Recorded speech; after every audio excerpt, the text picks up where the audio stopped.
Good evening. Welcome back to my late night spook show here on the Horror Metal channel. I'm Hellhound, and recently I did a video about my top 10 favorite debut albums, and figured, what the hell, I'm going to go and do my top 10 favorite sophomore albums as well. That's, the second studio album, the second official release from these bands, their second album.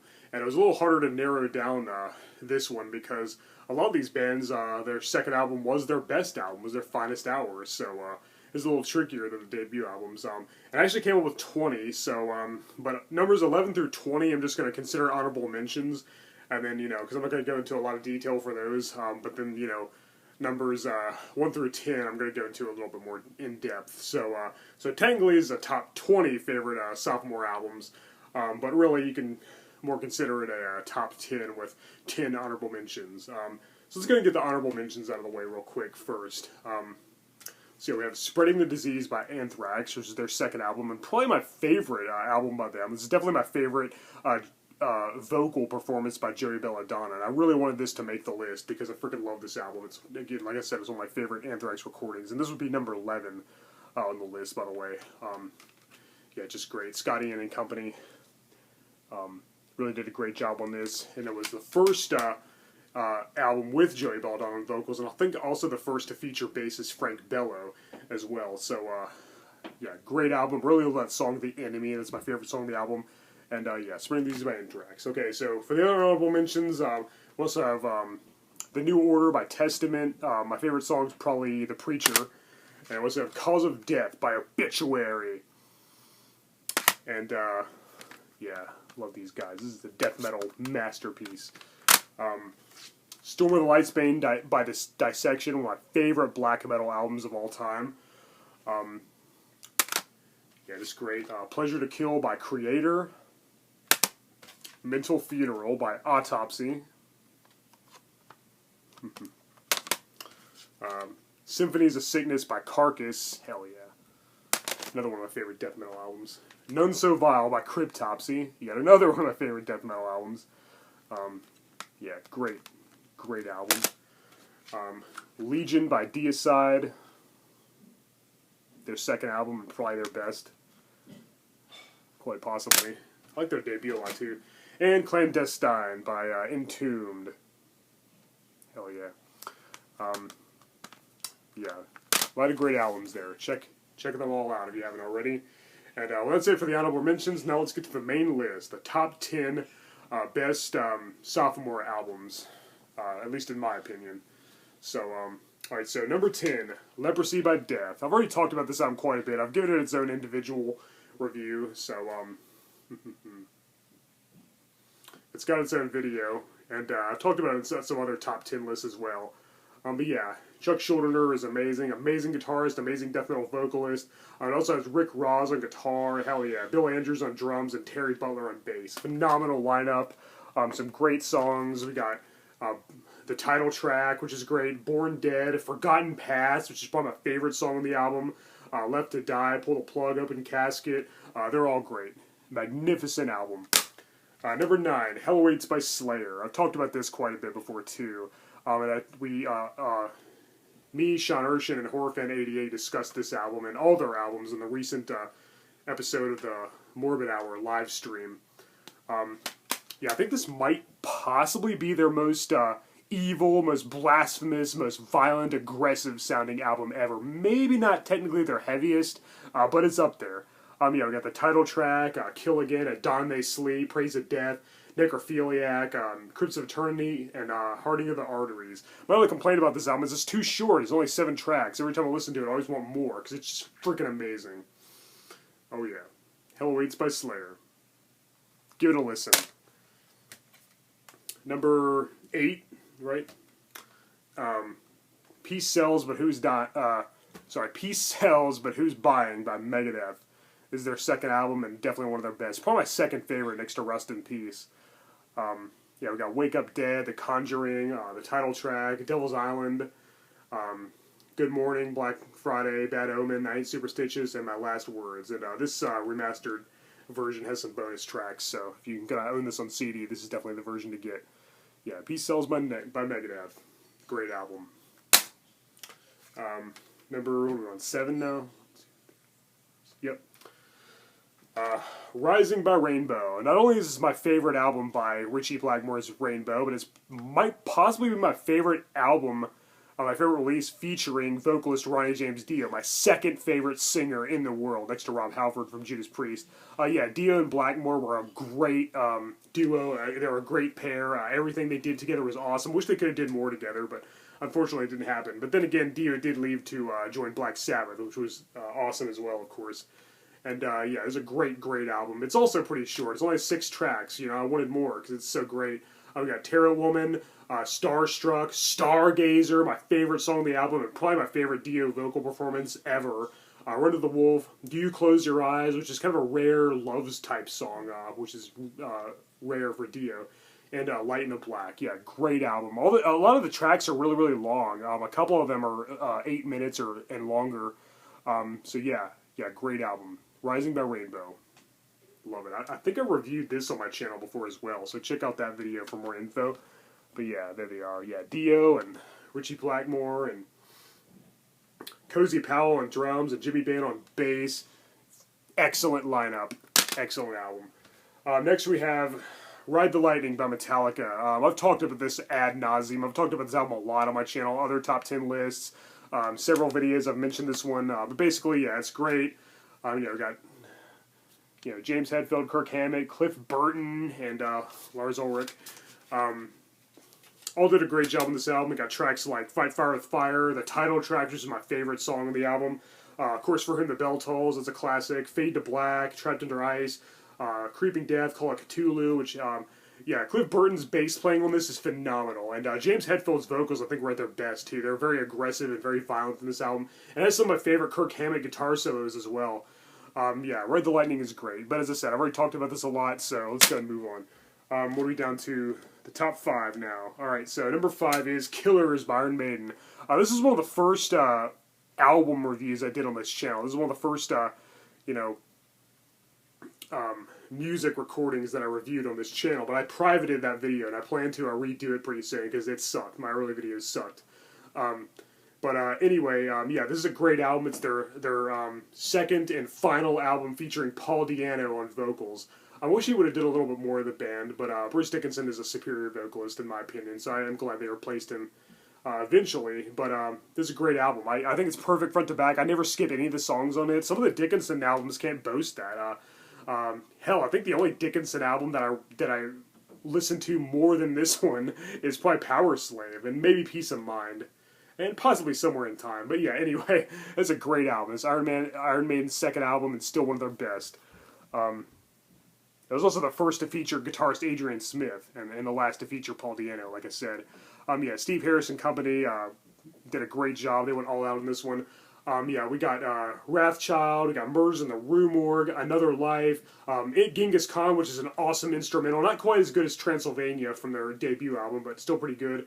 Innocent Exile, the title track, Prodigal Son, kind of a slower, more melodic track, Purgatory, Twilight Zone, and Drifter. I think one of those songs isn't on most releases. I think it might be Twilight Zone. I think that's the one that's not on my vinyl version of this album. But it's on this remastered CD, which is cool. So this is the version to get. I think it's Twilight Zone, but don't quote me on that because I don't know for sure. But anyway, yeah, excellent album. Up the Irons. This was one of their all-time best. And some people refuse to listen to it because it doesn't have Bruce Dickinson's powerful pipes fronting the band yet. And all I have to say to that is they're missing out. Listen to this album. You'll be very, very pleased. I guarantee it. Alright, so number 4, Paranoid by Black Sabbath. You know that an album by my favorite band had to be on this list. And this isn't my favorite Black Sabbath album. Most people would say this is their best one, because it's almost like a greatest hits album. It's got all their huge, big hits on it, like Paranoid and Iron Man, which are 2 songs I've listened to so much, ad nauseum. They're some of the first songs I've ever heard by the band. I don't think I needed to ever listen to them again, because they kind of lost all meaning. I've heard them on the radio so much. I still do like War Pigs quite a bit, though. That's another one of their, biggest hits, really mainstream recordings, because, it's so well known. But I still do like that song a lot. But we also have Planet Caravan, a very slow, really trippy, really psychedelic track. Electric Funeral, which is really doomy. I think that song single-handedly invented doom metal. And Hand of Doom, which I think is about heroin, which is a pretty cool song. Starts out kind of slow, then gets faster and heavier. Rat Salad, which is an instrumental. And, of course, Fairies Wear Boots, which is a fan favorite. Yeah, Paranoid, you know. And again, this isn't my favorite Black Sabbath album. I like Master of Reality, Sabotage, and two of the Dio albums, Heaven and Hell and Mob Rules, a little better than this one. But it's still really, really, really good. I just listened to it a whole lot. But yeah, Ozzy and Tony Iommi, Geezer Butler, and Bill Ward all did a great job here, as always. And I would say I recommend this one, but chances are you probably already heard it. So, but anyway, yeah, Paranoid by Black Sabbath definitely deserves to be on the list. Even though, like I said, I don't like it as quite as much as some of their other releases. Alright, so down to the top three. Number 3 is Abigail by King Diamond. This is my favorite album by King Diamond. And yeah, just amazing. My favorite songs are Arrival, Mansion of Darkness, The Family Ghost, Omens, A Possession, Abigail, probably the best song on the album, Black Horseman, and this remastered edition contains the bonus track Shrine, which isn't on my vinyl version. And that's one of my favorite King Diamond songs, so it's really unfortunate that it's not on every release, but Shrine is a great song, so I'm glad I have it on this album, because it's just a freaking awesome song. Voices are calling in the night.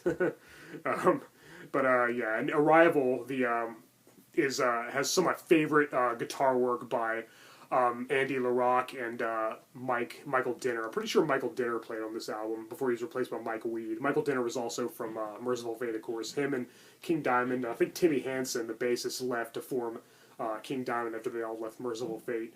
Yeah, King Diamond's one of my heroes. Yeah, Andy LaRocque and Michael Dinner are great on guitar, like I said. Timmy Hansen, rest in peace, on bass. And Mickey D from Motorhead on drums. Yeah, there they are. But yeah, King Diamond's one of my heroes, one of my idols. I'd love to meet him someday. He's just amazing. The guy needs to direct a horror movie, or at least write one, because he'd be damn good at it. Yeah, as a concept, this is the first of King Diamond's concept albums, and the story it tells would make an awesome scary movie, or a book, or a graphic novel, or something. Yeah, it's a really, really creepy story, and I just love it. But yeah, anyway, Abigail by King Diamond. It's freaking amazing. Do yourself a favor and buy it. Number 2, another release featuring King Diamond and Michael Dinner and Timmy Hansen. Don't Break the Oath by Merciful Fate.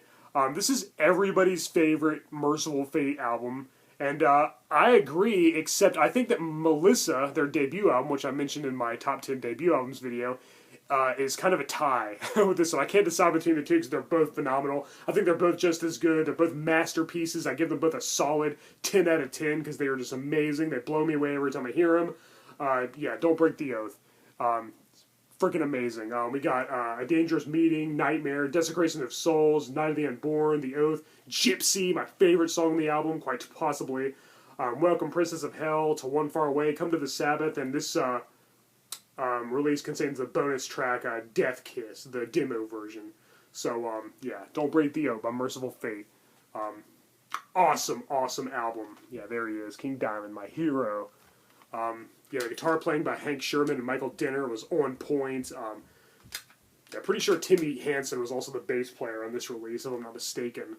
He does a great job. Yeah, everybody does a great job. King Diamond, oh man, his eerie, ghostly vocals blow me away every time, and the furious, aggressive riffs and solos, just everything's perfect. It's just a amazing combination of godly compositions and arrangements that make up a fantastic, flawless record. Don't Break the Oath by Merciful Fate. My second favorite Sophomore album, and one of my favorite albums of all time. That was on my top 10 list that I did a few months ago as well. My top 10 metal albums in general. Alright, so to the number 1, my favorite Sophomore album of all time. It's got to be Sad Wings of Destiny by Judas Priest. This is their second album, and I think it's still their best. I love this album. Yeah, Rob Halford and my favorite vocalist in the world, of course, and then Glenn Tipton and KK Downing, two of my favorite guitarists ever, one of my favorite guitar duos ever. Ian Hill on bass, and I think the drummer on this was Alan Moore, if I'm not mistaken. I get it, Alan Moore, the guy who wrote Killing Joke and Watchmen. Yeah, he was a great drummer. Yes, Alan Moore, I was right. Yeah, he went by Robert Halford back then. Yeah, great lineup, great songs, great album. Sad Wings of Destiny. It still blows me away to this day. Anyway, we have Victim of Changes, a great song, The Ripper, Dreamer, Deceiver, a really slow, melodic, really heartfelt, really emotional song. It's really moving and compelling. It just gets me every time. Then Deceiver, which is like the follow-up to that song, is like faster and heavier and really gets me pumped. That's my favorite song on the album, Deceiver. I love that song. It's a very underrated Judas Priest song, and they never play it live anymore, which is a travesty. Because if I saw them live, I would love if they played Deceiver. I think I would just like be in heaven if they did that. Then we also have Tyrant, Genocide, Epitaph, and Island of Domination. Don't break the oath. I mean, shit. Oh my god. I'm losing my mind. Sad Wings of Destiny by Judas Priest. It slays. Love it. It's my #1 favorite Sophomore album. And one of my favorite albums in general. Alright guys, there's my top 10 favorite Sophomore albums. Well, really my top 20, even though the other 10 were honorable mentions, technically. Let me know what your choices are in the comments below, or feel free to make your own video, however you want to do it.